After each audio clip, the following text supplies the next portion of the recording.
In today's fast-paced world, people are often wrapped up in their own routines, students are deep into their studies, athletes are training hard, and teachers are busy guiding their students.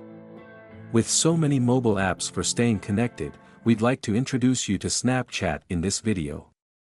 Snapchat was created by Stanford University students Evan Spiegel, Bobby Murphy, and Reggie Brown.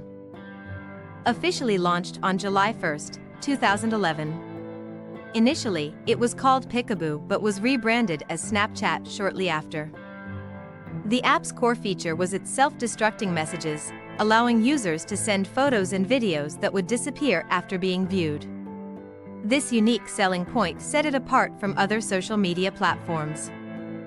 In 2015, Snapchat introduced the Stories feature, which allows users to post photos and videos that remain visible for 24 hours. Subscribe DigiTechTruck for thrilling and informative content. Reshape your experience.